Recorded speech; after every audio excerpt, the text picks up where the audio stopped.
everybody.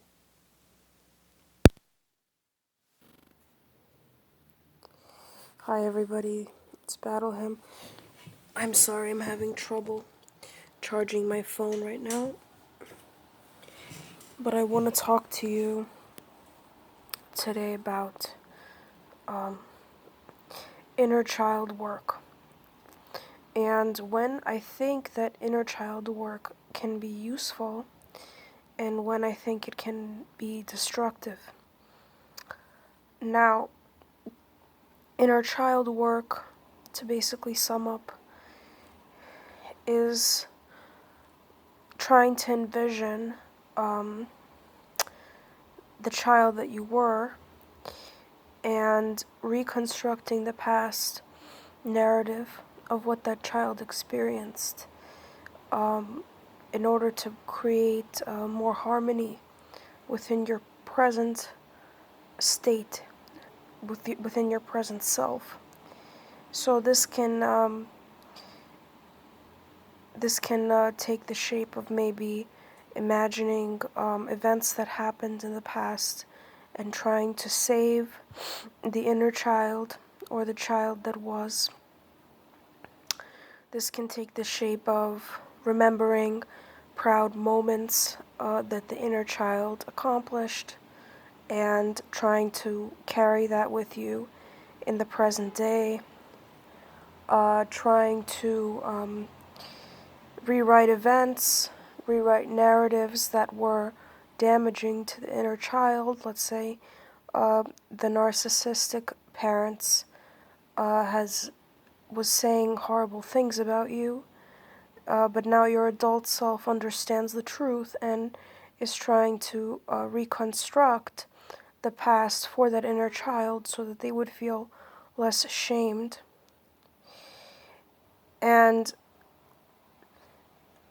I've tried all of this personally, and I think that the problem with inner child work is that some of it holds you back, and some of them it does put you forward toward a healing path, towards integrating your self-concept so that you can be more productive adult in your everyday life.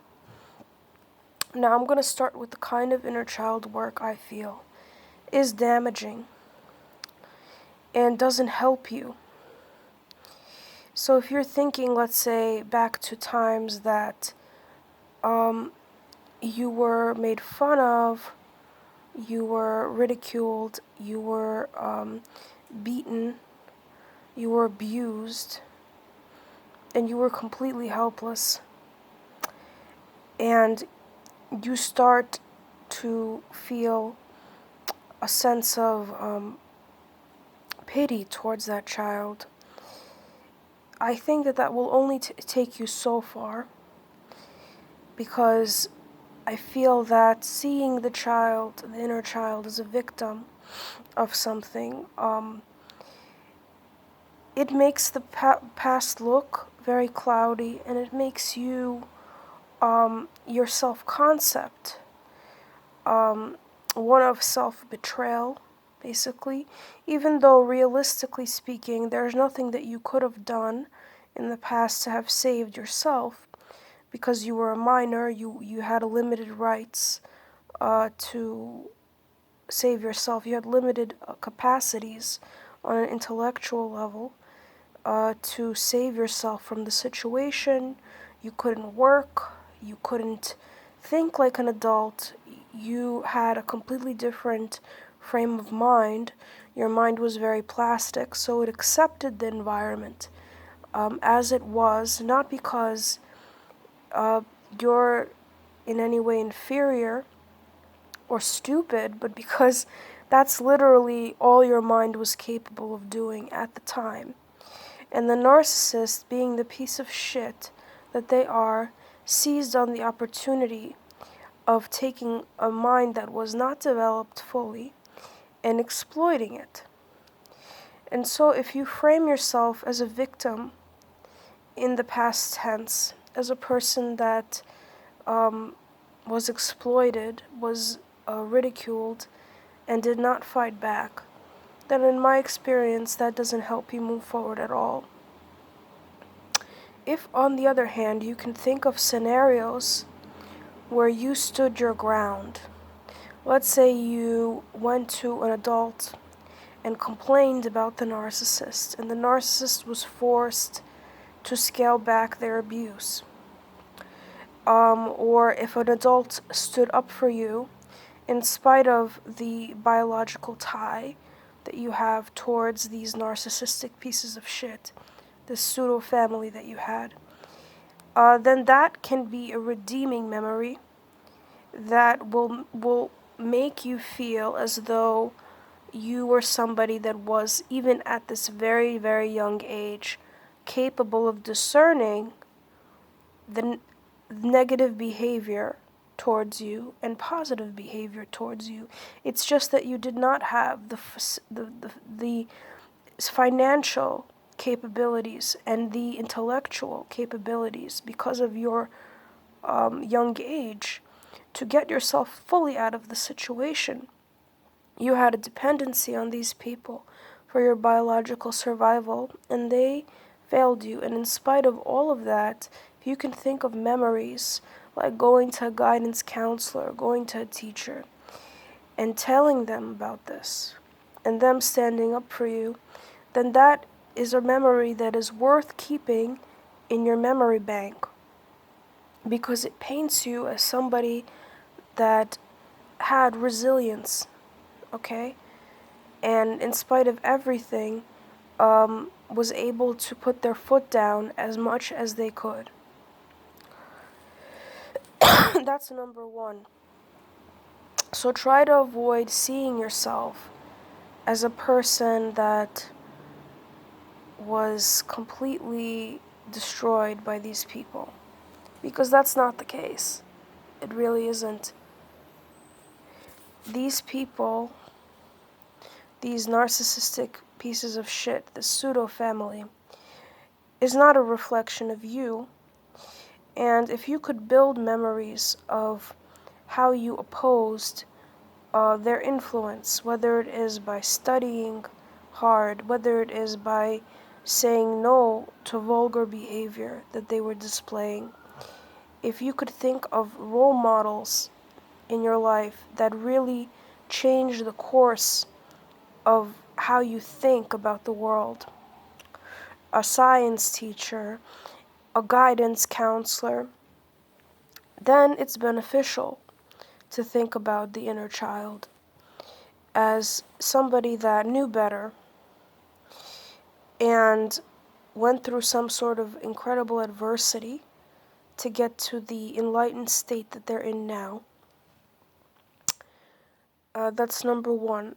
I also recommend looking at pictures of yourself as a child and searing those pictures into your mind and thinking of yourself as a protector of this inner child, this inner being.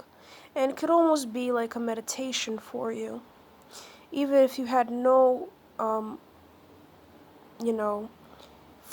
friends or acquaintances or family members that were on your side, the fact that now you're on your side and you have these images in your mind and you're living in part for the sake of this inner child, that sort of meditation will help you.